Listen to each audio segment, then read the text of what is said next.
E aí, pessoal, tudo bem? Bem-vindos. Hoje a gente vai fundo num material que é, olha, no mínimo intenso. Um capítulo do livro Sexo e Destino, e a origem dele já é, assim, fascinante. A obra é atribuída ao espírito André Luiz, psicografada pelo Chico Xavier. Exato. E, assim, para quem talvez não tenha tanta familiaridade, né? Psicografado é o termo que se usa na doutrina espírita para um livro que é escrito por um médium que transcreve os pensamentos de um espírito. Certo. E essa parceria Chico Xavier e André Luiz é uma das mais conhecidas. Mas sabe, independentemente da crença de cada um sobre a origem do texto, o que a gente tem em mãos é uma peça de drama humano, um drama psicológico extremamente denso. Com certeza. E como a nossa fonte é um único capítulo, a gente consegue fazer uma análise bem focada. A nossa missão aqui é desvendar as camadas de uma crise familiar brutal, sabe? A gente vai seguir a jornada dos personagens pela culpa, pela busca de redenção e, o que é mais surpreendente, como os pensamentos de cada um parecem criar consequências bem inesperadas. E essa é a chave, porque o capítulo explora a ideia de que o pensamento não é algo passivo.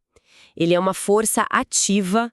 A gente vai ver como uma transformação interna de um personagem pode, paradoxalmente, desencadear uma tragédia para outro. Ok, vamos mergulhar nisso. O cenário é um quarto de hospital, já tarde da noite. Temos um pai, o Nogueira, de vigília ao lado da cama da filha, a Marita. Ela dorme, mas a atmosfera é pesada, carregada. Fica claro que não é só uma doença, tem muito mais coisa acontecendo ali. E o capítulo já começa com esse conflito interno do Nogueira. Ele está remoendo o que aconteceu mais cedo. Dois homens, um tal de Salomão e um Agostinho, ajudaram a socorrer a filha dele. O Salomão, que era um vendedor simples, ele consegue descartar, sabe? Pensa, é só um cara supersticioso. Mas o Agostinho... O Agostinho mexe com ele. Exato. E mexe porque o Agostinho não se encaixa nos estereótipos que o Nogueira usa para se proteger. Ele é um comerciante rico, instruído, respeitado. Um homem que, no fundo, o Nogueira admira. E ele viu esse homem, um completo estranho, orar e chorar pela filha dele com uma compaixão genuína. E mais do que isso, o texto descreve o Agostinho limpando a Marita, tocando em matérias fecais, com o carinho que o Nogueira admite que só esperaria de um pai ou de uma mãe. Isso quebra ele, né? Porque o ceticismo dele não tem resposta para isso. Por que um homem como Agostinho faria aquilo? Não tem uma lógica materialista, não tem ganho pessoal. É um ato de puro altruísmo. E isso bate de frente com a visão de mundo cínica do Nogueira. Ele se sente, como o texto diz, um náufrago no redemoinho do desespero. É um colapso total das convicções dele. Total. O materialismo dele funcionava como um escudo, sabe? E ao testemunhar algo que a lógica dele não explica, esse escudo racha. Ele fica exposto, inundado de porquês. Ele não sente mais a segurança do ateísmo dele. Ele sente o vazio que estava por trás. E a descrição do estado dele é brutal. Ele sente uma sede, mas não é sede de água. Ele pensa no cigarro que ele fumava, mas sabe que não é isso.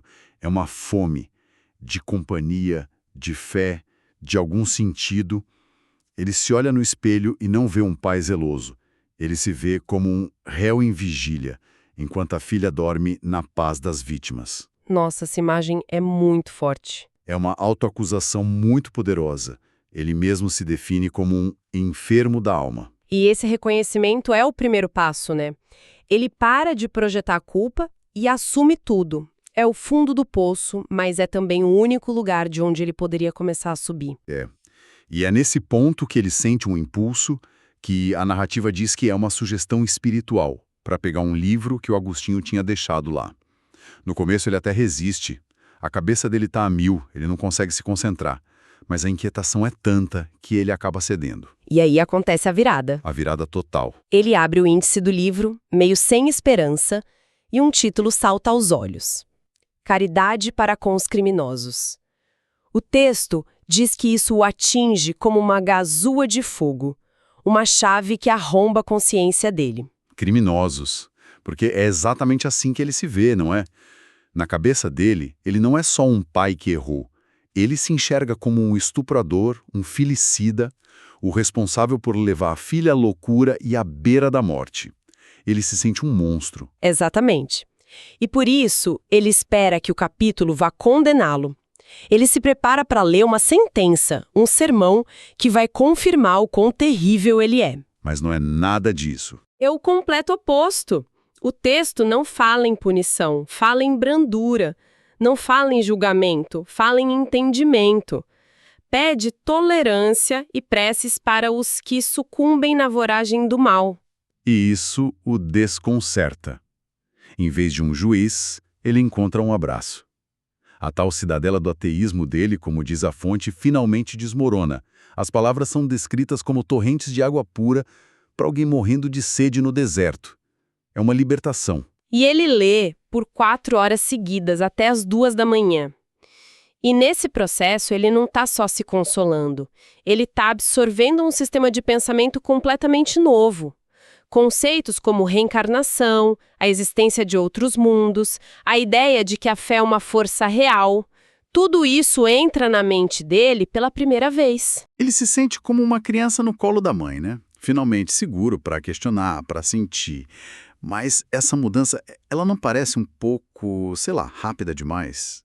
Um ateu convicto, cínico, que vira a chave em 4 horas de leitura. O que justifica, na lógica da história, uma transformação tão súbita? É uma ótima pergunta. Eu acho que a chave não é que ele se tornou um santo em 4 horas. A mudança não é de caráter, é de paradigma. Pensa bem, a culpa dele, dentro de uma visão materialista, é um beco sem saída. Certo. Ele cometeu um erro terrível, a consequência é a morte da filha, e fim, um abismo. Exato. Um erro absoluto e final. O que as ideias como a reencarnação oferecem a ele não é um passe livre. É uma nova perspectiva. A culpa deixa de ser um beco sem saída e se transforma numa dívida que pode ser paga. Ah, entendi. O erro dele não é o fim da linha, mas um ponto numa jornada muito mais longa. Isso não diminui a dor, mas dá um propósito a ela. Transforma o desespero que paralisa num catalisador para ação, para reparação. Entendi. A culpa não some, ela é recontextualizada, de uma sentença de morte para uma dívida a ser quitada. Precisamente. E com essa nova ferramenta mental, ele começa a reinterpretar a própria tragédia. Ele se pergunta, e se essa não for a primeira vez que ele e Marita se encontram? A ideia da reencarnação o atinge com força. Talvez, numa vida passada, ele tenha sido um tirano amoroso com ela. E essa paternidade era a chance de consertar as coisas. E em vez de consertar, ele só piorou tudo. Exato. A nova perspectiva não o isenta. Pelo contrário, agrava o senso de responsabilidade dele. Ele percebe que não só falhou na missão de reparar, como agravou seus débitos. E essa consciência o leva a uma prece desesperada, visceral, que vem do fundo da alma. Ele implora para trocar de lugar com a filha, e se isso não for possível, ele pede a chance de cuidar dela, não importa como ela fique. A promessa que ele faz é muito forte. Ele se dispõe a empurrar a cadeira de rodas dela, a ser seu servo, a transformar, e essa frase é dele, os caprichos de homem rude em manifestações de amor puro. É uma rendição total do ego. E é aí que vem a cena culminante dessa transformação. Ele se ajoelha ao lado da cama, toca o rosto da Marita, e como o texto faz questão de frisar, pela primeira vez ele sente uma ternura pura por ela, livre da tisna de fascinação sexual, que sempre contaminou os sentimentos dele, e com o coração aos pulos, ele sussurra: "Perdão, minha filha. Perdão para seu pai." E a reação, segundo a história, é imediata. A Marita solta um gemido, um pequeno sinal, mas um sinal de que algo mudou, de que ela está voltando. O afeto puro dele, que nasceu desse arrependimento, parece ter um efeito real, quase físico. E o próprio Nogueira descreve esse sentimento com uma imagem. Poderosíssima. Um lírio-alvo que desponta num charco. Exatamente. E não é uma metáfora qualquer. É a ideia de que a pureza mais genuína não nasce no vácuo. Ela nasce justamente do lodo, da sujeira, do remorso mais profundo. A beleza do perdão, nesse contexto, só existe porque houve a feiura da ofensa antes. A transformação dele é autêntica, porque nasceu do ponto mais baixo da existência dele. Ok, então. Enquanto Nogueira está vivendo essa catarse, essa epifania ao lado da cama, a gente quase esquece da pessoa no centro disso tudo, a Marita. O que acontece na cabeça dela quando ela finalmente acorda? E aqui a narrativa muda de perspectiva e o tom vira puro terror. Ela recupera a consciência, mas está completamente presa dentro do próprio corpo, hemiplégica, cega e muda. A primeira sensação dela é de que acordou dentro de um caixão. É aterrorizante. Que pavor. A mente está perfeitamente lúcida, gritando, mas o corpo é uma prisão de carne que não responde a nenhum comando. Angustiante só de imaginar. E nesse estado de pânico absoluto, a mente dela, que é a única coisa que funciona, se fixa num alvo para toda essa dor. A irmã, Marina. Na tela mental da Marita, a Marina se torna a culpada de tudo. Ela a acusa de ter roubado o amor da mãe, as oportunidades, os amigos e, o golpe final, o namorado. E o ponto crucial que a fonte destaca é que a Marita desconhecia os poderes do pensamento. Ela acha que esses pensamentos de ódio são um monólogo privado, inofensivo. Só que na lógica desse universo não são. E é aqui que entra em cena uma outra figura-chave, que a gente já tinha encontrado antes. O Moreira, o espírito que estava obsediando o Nogueira, a quem ele se refere como Cláudio. A gente achava que ele estava melhorando, né? Ajudando a Marita. E estava. Ele tinha desenvolvido uma afeição genuína por ela e estava ao lado dela como um protetor. Mas aqui a gente vê a dinâmica espiritual que o livro propõe de forma brutal. Moreira percebe duas coisas ao mesmo tempo. Primeiro, que o Nogueira se transformou e ele perdeu completamente o controle sobre o seu antigo alvo. Sua âncora de obsessão se foi. Ele fica à deriva. Desorientado. E a segunda coisa que ele percebe é a Marita. Exatamente. E o que ele encontra na mente dela? Um banquete. O texto fala que ele encontra pasto robusto nos pensamentos de vingança dela. É como se o ressentimento, o ódio que ela projeta contra a irmã se tornasse o novo combustível para a maldade dele. Ele sintoniza naquela frequência. Peraí, então a transformação positiva do pai acaba indiretamente jogando esse espírito vingativo na direção da irmã. Isso é um efeito colateral terrível e inesperado. É um efeito dominó trágico. A luz que se acende no Nogueira apaga a influência do Moreira sobre ele. Desnorteado, Moreira procura uma nova conexão, uma nova fonte de energia compatível com a natureza dele. E a encontra nos pensamentos da Marita. A compaixão que ele sentia por ela evapora e é substituída pelos velhos instintos de vingador. A narrativa descreve que a expressão dele muda, o olhar readquire a lividez dos alienados, ele regride violentamente. Uau! O resultado é drástico, então. Ele não fica só remoendo. Não, é imediato e proativo. Moreira abandona o posto de protetor ao lado da Marita. Ele se junta a outros 4 espíritos, descritos como camaradas truculentos e carrancudos, e parte com um propósito claro. Eles vão até a casa onde a Marina está. E a cena final do capítulo é de arrepiar. Ele invade o quarto onde a mãe da Marina está no leito de morte, agonizando. E ele grita na cara da jovem que estava cuidando da mãe, assassina, assassina. Fim do capítulo. Então, vamos amarrar as pontas. Que virada no final.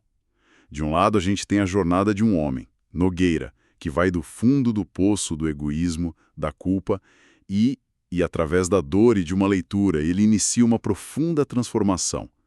Ele caminha em direção ao amor puro e ao desejo de reparação. E do outro lado, num contraste direto e trágico, a gente vê como a dor de outra personagem, a Marita, ao ser focada na mágoa e no desejo de vingança, se torna o gatilho para a regressão espiritual de um terceiro, o Moreira. A busca pela luz de um personagem parece, de forma não intencional, ter criado as condições para que a sombra se aprofundasse em outro lugar. É uma dinâmica complexa, a de que nada acontece no vácuo. Cada ação, Cada pensamento tem uma ondulação. Deixa no ar é essa. A obra sugere que pensamentos não são só ideias abstratas. São forças ativas, com energia e direção. Eles podem construir ou destruir, curar ou infectar o ambiente e as pessoas ao redor. Se o perdão do Nogueira teve um efeito físico na Marita e se o ressentimento da Marita teve o poder de transformar um protetor num agressor, qual é a extensão da nossa responsabilidade pelo nosso mundo interior? Se o que a gente pensa e sente em silêncio pode influenciar o mundo de formas que a gente nem vê, que tipo de clima a gente está criando ao nosso redor? Mesmo quando a gente não diz uma única palavra.